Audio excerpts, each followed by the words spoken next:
ప్రపంచ దృష్టి మరోసారి మిడిల్ ఈస్ట్ వైపు తిరిగింది. అమెరికా ఇరాన్ మధ్య యుద్ధ భయాలు మరింత పెరిగిపోతున్నాయి. అమెరికా అధ్యక్షుడు డొనాల్డ్ ట్రంప్ ఇటీవల ఇరాన్ రాజ్య వ్యవస్థ మార్పు ఎప్పుడు జరిగినా ఉత్తమమైన విషయమని ప్రకటించడంతో ఈ ఉద్రిక్తతలు శిఖరాగ్రానికి చేరాయి. ఇరాన్ న్యూక్లియర్ ప్రోగ్రాం, మిసైల్ సాంకేతికతలు వేగంగా అభివృద్ధి చెందుతున్న నేపథ్యంలో అమెరికా ప్రపంచంలోనే అతిపెద్ద యుద్ధ నౌక యుఎస్ఎస్ జెరాల్డ్ ఆర్ ఫోర్డ్ను ఇరాన్ ఆపరేషన్ కోసం వారాలుగా సిద్ధం చేస్తోంది. రెండు దేశాలు యుద్ధానికి పూర్తి స్థాయిలో సిద్ధమవుతున్నట్లు దీని ద్వారా సంకేతాలు కనిపిస్తున్నాయి. ఈ పరిణామాలు ప్రపంచ ఆర్థిక వ్యవస్థపై అలాగే ఆయిల్ మార్కెట్పై తీవ్ర ప్రభావం చూపే అవకాశం ఉంది. అమెరికా వైట్ హౌస్ వర్గాలు, మిలిటరీ ఎక్స్పర్ట్లు ఇరాన్పై దాడి సాధ్యాలను చర్చిస్తున్నారు. ట్రంప్ ప్రకటనలు ఇరాన్ రాజ్య వ్యవస్థను బలహీనపరచడం, మార్చడం వంటి వాటి గురించి ఇవి సూచిస్తున్నాయి. ట్రంప్ తన మొదటి టర్మ్లోనే ఇరాన్పై కఠిన విధానాలు అవలంబించారు. 2018లో ఇరాన్ న్యూక్లియర్ డీల్ నుంచి అమెరికా ఉపసంహరణ తర్వాత ఇరాన్ ప్రోగ్రాం వేగంగా ముందుకు సాగుతోంది. ఇరాన్ సుప్రీం లీడర్ అయతొల్లా ఖమేనేయి సన్నిహిత వర్గాలు అమెరికాతో యుద్ధానికి సిద్ధంగా ఉన్నామని స్పష్టం చేశారు. ఇరాన్ యురేనియం స్టాక్ ఫైల్ గణనీయంగా పెరిగింది.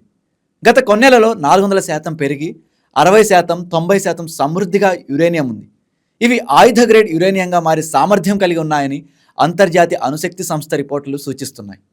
IAA director general Rafael Grossi ఇటీవల ఇరాన్ న్యూక్లియర్ సైట్లను పర్యవేక్షించకుండా అడ్డుకుంటున్నారని ఆరోపించారు. ఇరాన్ యురేనియం నిల్వలు 90% చేరితే అణుబాంబు తయారీకి సిద్ధమైనట్లేనని నిపుణులు హెచ్చరిస్తున్నారు. అమెరికా మిలిటరీ బిల్డప్ మరింత ఆందోళన కలిగిస్తోంది. యుఎస్ఎస్ జెరాల్డ్ ఆర్ ఫోర్డ్ ప్రపంచంలోనే అతిపెద్ద అత్యాధునిక ఎయిర్ క్రాఫ్ట్ క్యారియర్. ఇరాన్ సముద్ర తీరాల సమీపంలో డిప్లాయ్ చేయబడుతోంది. ఈ నౌక 1,00,000 టన్నుల బరువు అలాగే 1100 అడుగుల పొడవు కలిగి ఉంది. ఇది 75కి పైగా ఫైటర్ జెట్లను, హెలికాప్టర్లను అలాగే డ్రోన్లను తీసుకెళ్లగలదు. ఈ నౌకతో పాటు అనేక డిస్ట్రాయర్లు, సబ్మెరైన్లు, ఫైటర్ జెట్లు సిద్ధంగా ఉన్నాయి. పెంటగాన్ వర్గాలు ఇరాన్ మిసైల్ బేస్లు, న్యూక్లియర్ సైట్లపై దాడులకు ప్లాన్లను సిద్ధం చేస్తున్నట్లు సమాచారం.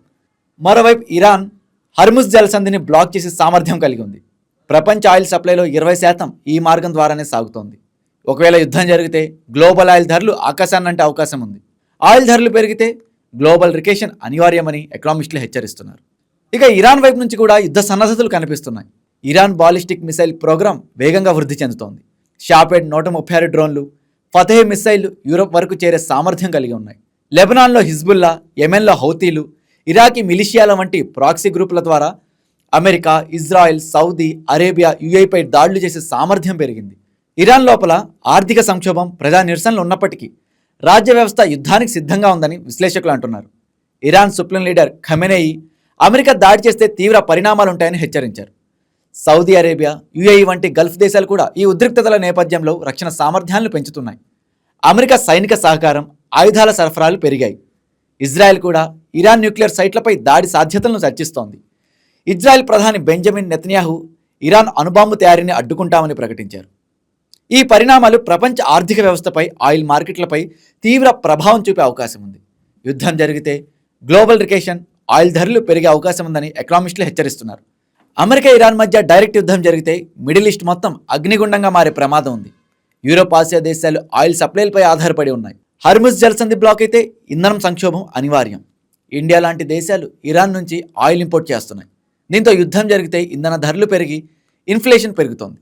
ట్రంప్ ప్రకటనలు, America military movements, Iran nuclear progress, global oil సప్లైలపై ప్రభావం వంటి అంశాలపై చర్చలు పెరిగాయి. ఈ ఉద్రిక్తతలు మరిన్ని పెరిగితే ప్రపంచ శాంతికి ముప్పు ఏర్పడే ప్రమాదం ఉంది. ప్రపంచ దేశాలు ఈ పరిస్థితిని దగ్గరగా పరిశీలిస్తున్నాయి. రష్యా, చైనా ఇరాన్కు మద్దతు ఇస్తున్నాయి. యుద్ధం జరిగితే గ్లోబల్ పవర్ బ్యాలెన్స్ మారుతుంది. డిప్లొమాటిక్ ప్రయత్నాలు జరుగుతున్నాయా లేక యుద్ధం అనివార్యమా అనేది రాబోయే రోజుల్లో తేలనుంది. ప్రపంచ నాయకులు డీఎస్కలేషన్ కోసం పిలుపునిస్తున్నారు.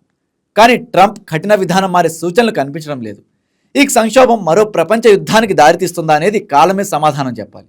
ఈ వీడియో మీకు నచ్చినట్లయితే లైక్ చేయండి, షేర్ చేయండి, మా ఛానల్ కి సబ్స్క్రైబ్ చేయండి.